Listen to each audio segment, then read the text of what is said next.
mentira na prova do IELTS com os meus alunos que eu resolvi gravar um vídeo sobre isso.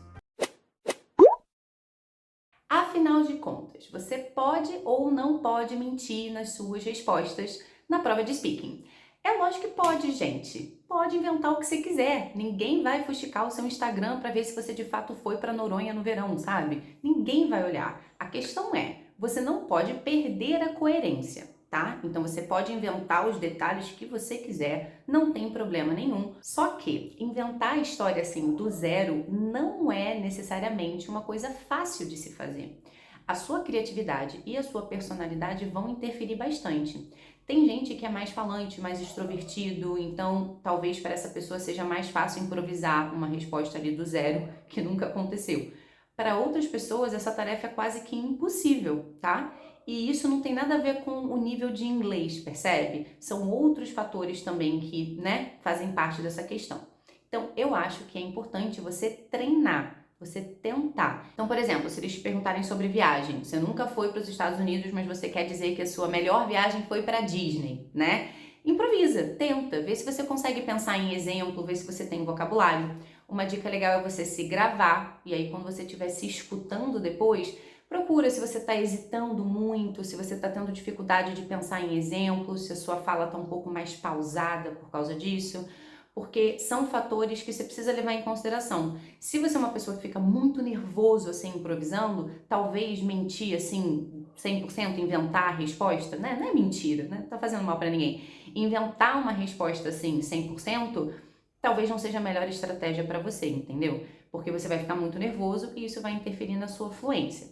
Agora, se você perceber que consegue, que você é super criativo e você consegue desenvolver, ótimo, não tem problema nenhum. Agora, para quem tem uma certa dificuldade de inventar assim 100% a resposta, que é a maioria das pessoas, você pode mentir nos detalhes. Por exemplo, vamos supor que na parte 2 do speaking, aquela onde você tem que contar uma história por 2 minutos, eles te perguntem sobre a sua viagem favorita, né? A melhor viagem que você fez. E você queira falar sobre uma viagem que você fez para Salvador e você de fato foi a Salvador. E você tinha pensado em fazer passeio de barco, em visitar as ilhas, os pontos turísticos, museu, né? Você pensou em fazer um monte de coisa. Só que quando você chegou lá, o tempo estava horrível, estava chovendo todos os dias e você passou a maior parte do tempo dentro do hotel. Quando você for falar dessa viagem a Salvador, você pode dizer que o tempo estava ótimo e que você de fato fez tudo o que você tinha planejado, entende? Então, você tá sim inventando um monte de coisa, mas dentro de um contexto real, e muitas vezes improvisar assim é mais fácil, porque você não tá tendo que pensar em tudo do zero. De fato, você queria fazer um passeio de barco para uma ilha, só que você não conseguiu porque estava chovendo. Então, pensar nisso vai ser mais fácil do que inventar uma história, uma viagem do zero, com passeios que você realmente nunca cogitou. Faz sentido? Então, assim, pensar nesses detalhes. E até nas coisas mais básicas, tipo, perguntaram sobre comida e você gosta de comer, sei lá, aspargo e couve de Bruxelas. Você sabe falar aspargo e couve de Bruxelas em inglês? Não sabe? Então fala que você gosta de cenoura e beterraba. Fala que você gosta de chuchu e abobrinha, entendeu? Facilita a sua vida. Os detalhezinhos não precisam representar exatamente a sua opinião. Isso é uma prova de inglês. É importante que você seja fluido, é importante que aquilo seja fácil para você. E às vezes pensar exatamente no jiló que você ama comer no domingo não seja a melhor ideia para a prova, entende? Não seja o melhor exemplo, apesar dele ser verdadeiro. Então, isso é uma manha também que você precisa pegar, que você precisa ter em mente, né? A gente não tá ali fazendo amigo, a gente tá ali para mostrar o nosso inglês. Então, se para você é mais fácil falar que você prepara a sua salada com alface, tomate, cenoura e cebola, deixa o aspargo para lá, deixa a couve de Bruxelas para lá, não dificulta a sua vida, entendeu? Um outro ponto muito importante relacionado a mentir na prova do IELTS é o seguinte, e olha, a gente leva um tempo para desconstruir isso na cabeça dos alunos, hein? Não tem problema nenhum você dizer que você não sabe. Eles podem te perguntar sobre qualquer coisa na prova do IELTS. Pode ser sobre o sistema educacional no Brasil, pode ser sobre a pesquisa e cura de doenças, pode ser sobre desastres ambientais. A prova do IELTS não é uma prova de ciências. Eles não estão checando o seu conhecimento ambiental, sabe? Eles estão checando o seu inglês.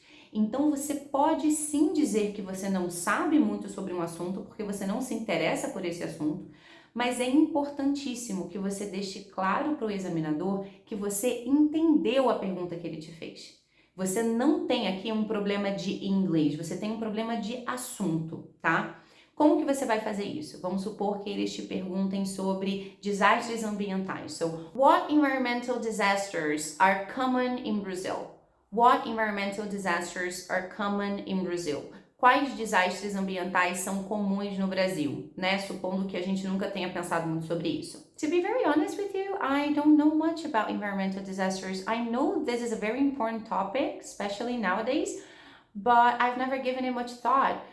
Here in Brazil, especially in the Northeast, we have a lot of droughts. I know that that region suffers a lot, especially in the summer, because of the droughts, but I can't think of any others. Então, o que eu fiz aqui? Eu já comecei dizendo que eu não sei muito sobre esse tema. Ele é um assunto importante, mas eu nunca pensei muito sobre isso. Eu trouxe um exemplo da seca no Nordeste e acabou. Então, eu consegui trazer uma resposta que, em termos de ideia, é muito simples, mas é uma resposta fluida, que mostra o meu inglês. Então, basicamente não entre em pânico e responda, né? Pode ser honesto. Olha, eu nunca pensei nisso. Quando eles te perguntarem, por exemplo, sobre a criação, né, de filhos.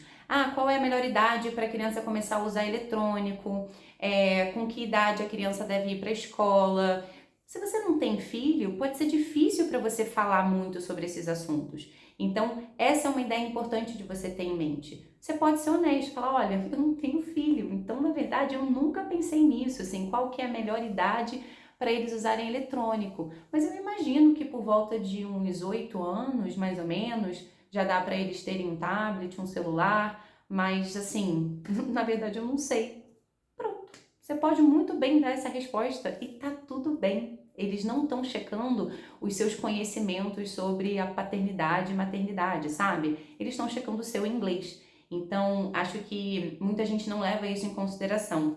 Quando a gente está mais à vontade para reagir, para ser honesto, a gente fica menos nervoso, né? Porque a gente sabe que se eles fizerem uma pergunta muito cabeluda, você pode só ser franco e tentar pensar em alguma coisa que possa ilustrar ali rapidinho, mas que em termos de ideia aquela resposta vai ser bem simples, bem básica, porque você não se interessa muito por esse assunto. Alguns examinadores vão dar uma adaptada ali nas questões para te ajudar a falar mais, outros não é uma regra, mas isso já aconteceu comigo, já aconteceu com alunos meus, então fica a dica, ok? Se você curtiu esse estilo de vídeo e quer ver mais dicas sobre o Speaking do IELTS, deixa o seu like aqui e se você tiver alguma outra ideia que eu não mencionei aqui, coloca nos comentários, ok? Até o próximo vídeo.